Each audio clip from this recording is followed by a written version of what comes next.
How are you, everyone? I hope you're doing well. Today we're looking at hookworms. So what are hookworms?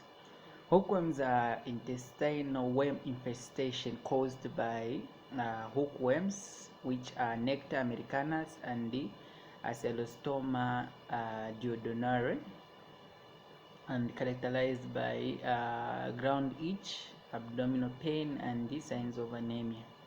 So that's a hookworm. So hookworm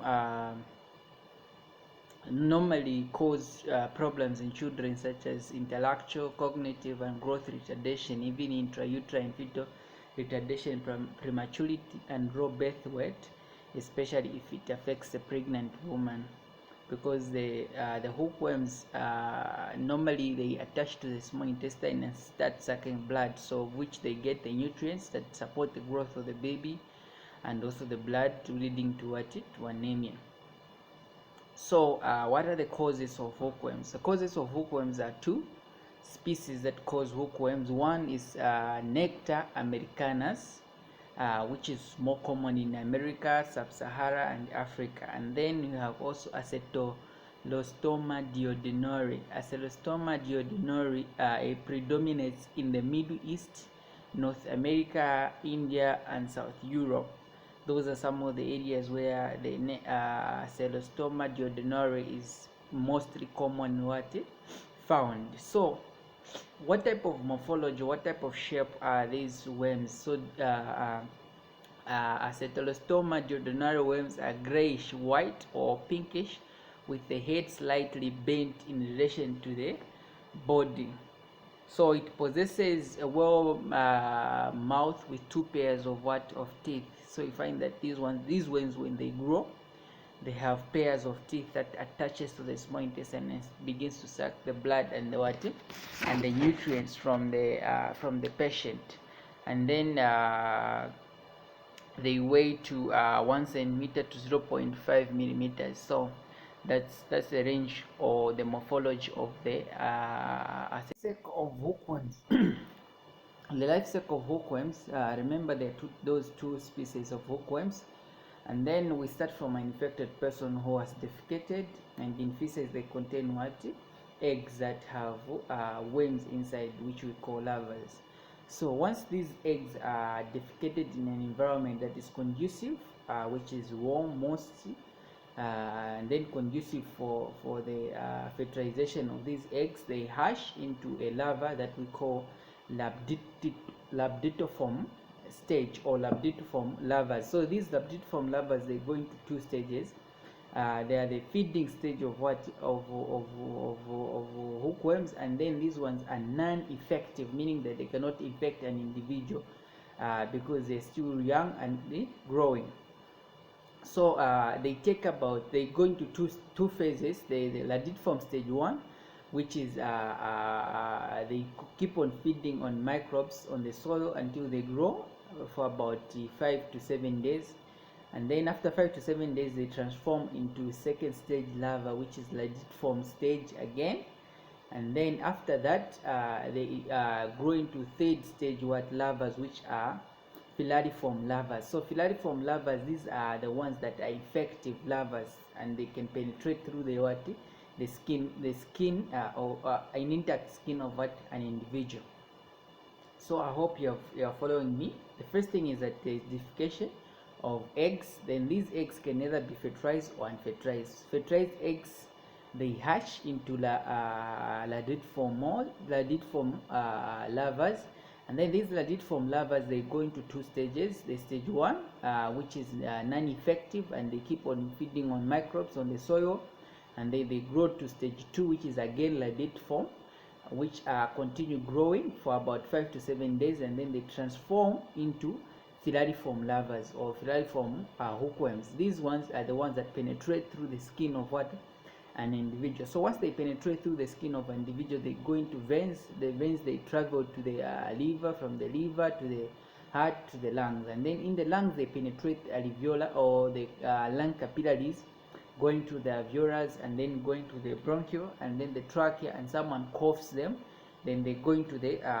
intestine. So once they reach the intestine, the hookworms attach to the intestinal walls and start feeding on the nutrients and the blood that an individual takes. And then these worms, they so the time period for the worm to travel from a point of penetration to the point where they reach the intestine takes about 5 to 9 days. And then once these worms grow or mature, they lay eggs of about 9,000 to 10,000 eggs per day. And then those eggs again are defecated in stew, and then the process begins again. So that's the life cycle of hookworms. It's different from roundworms, where they go into the system, they come back into the intestine. So this one, they start first in the system, in the blood vessels, and then someone coughs them, and then they go into the intestine. The intestine, that's why they mature and they begin to get nutrients, and they multiply in the small intestine. So the severity of the disease, it depends with how many of hookworms the person is infested with. So what's the incubation period? Incubation period can vary between a few weeks to months, and it largely depends on the number of hookworms or the parasite the person is infected with. So sometimes they ask the pathophysiology of hookworms. The pathophysiology of hookworms and the life cycle of hookworms are two different things. The pathophysiology, you're talking about the effect of the hookworms on an individual. You can start from penetration, where they cause ground itch. So once they reach the blood vessels, they can cause they can lead to phlebitis or thrombophlebitis, which is inflammation of the blood vessels. And then if they affect the lungs, they can lead to pneumonitis or inflammation of the alveolus. And then also it can lead also to irritation or cough, persistent cough or chronic cough, as the larva is migrating into the bronchus or the trachea. And then in the intestine, it can lead to abdominal pain, intestinal malabsorption, and also leading to anemia, because normal red blood cells, when they are broken down, iron is reserved in the body, but when the worms take this blood nutrients in blood, they damage and absorb the iron, which leads to iron deficiency, anemia. So those are the effect of the hookworms on an individual. I hope that was clear. The signs and symptoms of hookworms, they consist: 1, nausea. Because of abdominal irritation, there's going to be abdominal pain, or intermittent diarrhea because of malabsorption disturbances or malabsorption problems. And then progressive anemia because of destruction of red blood cells. And then they can also be pica because of iron deficiency. They can also be constipation because of increase in the intestinal worm infestation. And then heart palpitation, thread coat of the skin, pallor. All those can lead to the signs and symptoms of anemia. And then there's also going to be ground itch, where the worm has penetrated from.